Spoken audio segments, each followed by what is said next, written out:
Hi. Welcome to Homeopathy Medicines. Today in this classic Homeopathic Materia Medica lecture discuss about homeopathic medicine Magnesia carbonica by Dr. Farrington, MD. Before starting this video, please subscribe to this channel. We need support from you to make this channel more beautiful and more informative. Now going to discuss about Magnesia carbonica, its uses and symptoms. Magnesia is much used in one form or another by allopaths as a purgative medicine. When thus abused, several results may follow. The constipation for which it has been prescribed may be made worse. When nux vomica will have to be prescribed. Rheum is also to be given for the abuse of magnesia when diarrhea, with sour, slimy stool and tenesmus, results. Pulsatilla may be useful in some symptoms. Colocynth is called for in case griping pains result from abuse of magnesia. Chamomilla is indicated when magnesia causes neuralgia. Almost all the symptoms of magnesia carb seem to center around the action of the drug on the gastrointestinal organs. All other symptoms depend upon this action more or less, or else are secondary in importance. To describe the magnesia carb patient to you, I must say that the drug acts on both adult and child. If the patient is a child, you will find it puny and sickly from defective nourishment, milk is refused, or if taken, causes pain in the stomach, or is passed undigested. The child is subject to frequent griping, colicky pains which are very much like those of colocynth. The child draws its limbs up to relieve these abdominal pains. The stools are characteristically sour, green, and slimy, and are preceded by much griping and rumbling in the bowels, and have been very aptly compared in appearance to the scum on a frog pond. Sometimes, when the stool is not exactly diarrheic, it looks as though there were lumps of jelly in it. In severe cases, you will find the child poorly nourished and its mouth full of aphthous ulcers, which are simply indications of the impoverished state of the system from defective nutrition. With these symptoms you can see how magnesia carb may be used for marasmus in children. There are several drugs which are here very similar to magnesia carb, and it will be well for us to consider them. In the first place, magnesia carb is similar to colocynth, in that it has griping, colicky pains, doubling the child up. But it is distinguished from that remedy by the green, slimy stool. Still greater is the resemblance between magnesia carb and rheum. Here the resemblance lies in the sour, slimy stool. The former is the deeper-acting remedy of the two, and if you are in doubt as to which to give, rheum should proceed.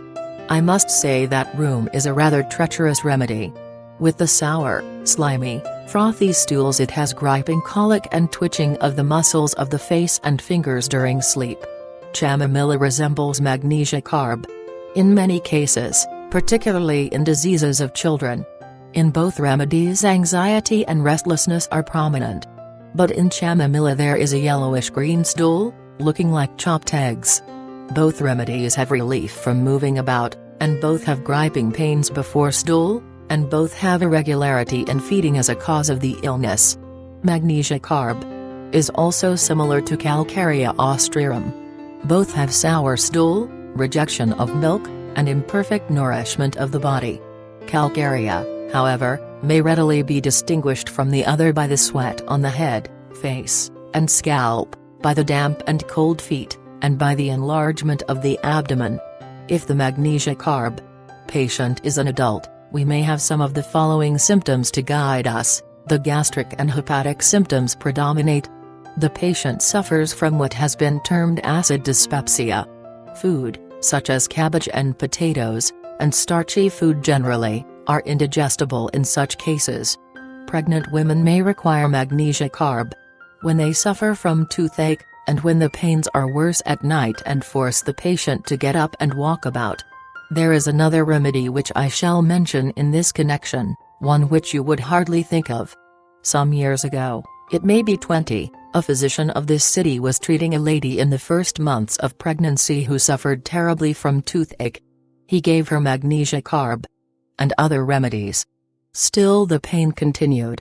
Dr. Lip was called in consultation, and he thought of Raytanhia, which has toothache at night, compelling the patient to get up and walk about. You can remember these two remedies then, and you may place them with chamomilla, which is complementary to magnesia carb. The minces are usually late and scanty, and they have this peculiarity: they flow more at night or on first rising in the morning. This is true whether they be profuse or scanty. In all the magnesia salts the menstrual flow is dark or black, almost like pitch. Magnesia carb also has some relation to rheumatism, to affections of the muscles and joints. It is suitable for rheumatism in the right shoulder. It also has rheumatic pains in the limbs, which are worse after a long walk, better from warmth, and worse in bed. Sanguinaria is similar to magnesia carb, in that it has rheumatism affecting the right deltoid muscle. Several years ago I used sanguinaria quite a number of times without any effect, and I became so disgusted with it that I announced to the class that I did not believe in it.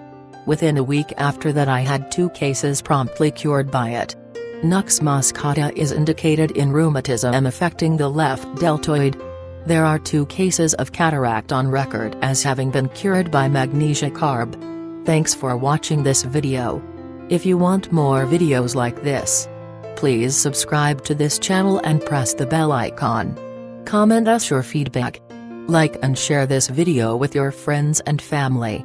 For paid and free consultancy online, visit homeopathymedicines.com and mashclinic.com. Thank you.